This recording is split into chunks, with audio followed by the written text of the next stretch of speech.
Hi everyone, my name is Chelsey. I'm a fitness and sports instructor at CFB Borden. Today I'm going to be talking about pinching hip in the squat. Some people might notice that they feel pinching sensation in the bottom of the squat movement in either one or potentially both of their hips. In today's video I'm going to be explaining why that could be happening, as well as we're going to be going over some corrective strategies that can help alleviate the pain. So if you're experiencing a pinching sensation in the bottom of your squat, it could be for many reasons. However, the most common reason that we see is a lack of hip internal rotation. So before we get too far into the video, let's explain what hip internal rotation is. So in the bottom of our squat position when we're performing hip flexion, so hip flexion being when our thigh is coming closer to our chest. So that's the bottom of our squat position. We're performing a lot of hip flexion.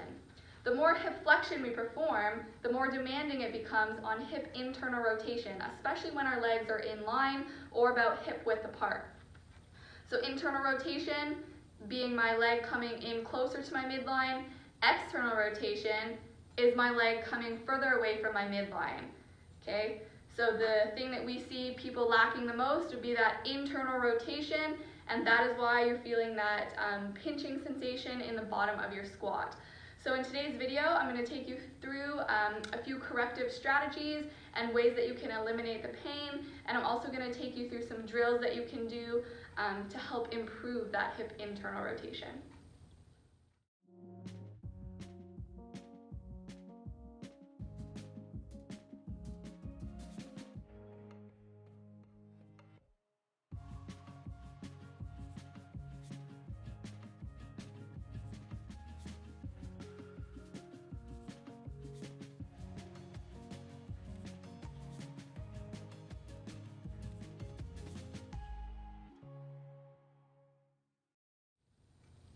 So I'm going to be sharing a two-step process with you all today.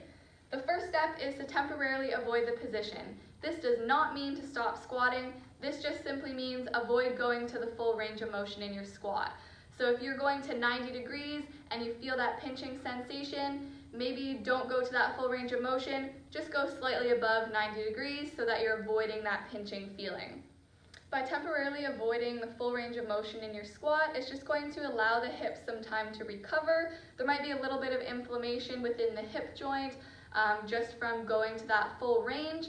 So just avoid going full range of motion for maybe 3 to 5 days. Obviously it's going to differ for everyone, so just kind of find an appropriate timeline that's good for you. You can avoid going to the full range of motion by following two banks of exercises. The first one is by performing box squats, and the second one is by performing single leg variations. For the box squat, the box will ideally be at a height where you've reached a parallel squat or before you feel the pinching feeling. Push your hips back, sit down onto the box, stay braced, and keep your chest up. Once you've reached the box, pause for a second to avoid bouncing or using momentum to stand up. Training single leg variations can also be very beneficial. Most single leg exercises do not require as much hip flexion or hip internal rotation as a squat. The pistol box squat as well as the standing split squat are two great examples.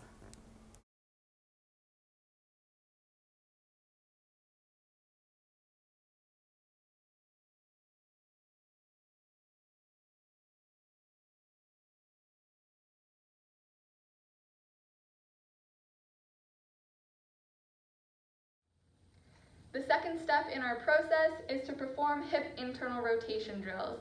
I recommend incorporating these drills into your warm-up or movement prep before your session. And if you only feel pinching in one hip, I recommend ensuring that you perform the drills on both sides. So I have here 45 to about 60 seconds on each side, and then 3 sets or so is probably sufficient. So the 3 exercises are as follows. We have prone hip internal rotation, supine knee knocks, and lastly we have the 90-90 drill. Prone hip internal rotation. For this movement, you're going to be lying face down on your stomach. From this position, you're going to firmly grasp your ankle and slowly use your arm to gently pull your hip into internal rotation by pulling the ankle outwards slightly. Try to keep your pelvis flat on the floor and avoid rocking the hips from side to side.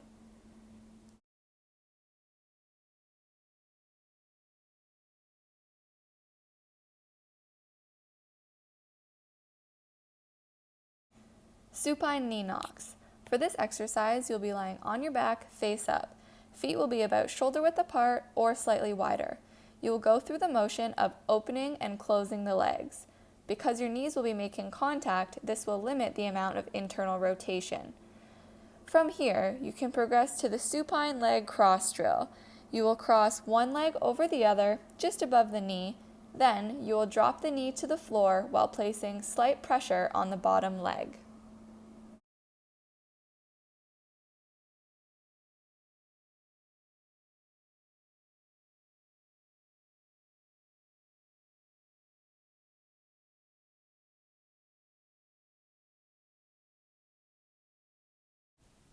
This is called the 90-90 position, with your front knee bent at 90 degrees and your back knee also bent at 90 degrees.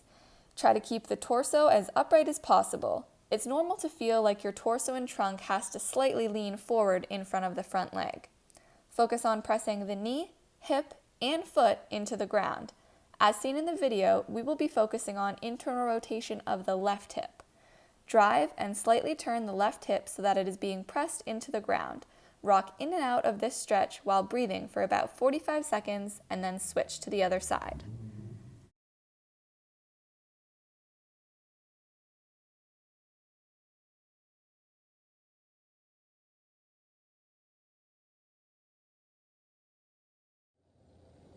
Thank you all for watching my YouTube video. I hope that you all enjoyed it, and I hope that you all learned something that you can now take away and add to your own fitness toolbox. Don't forget to like our video and subscribe to our YouTube channel. Thanks for watching.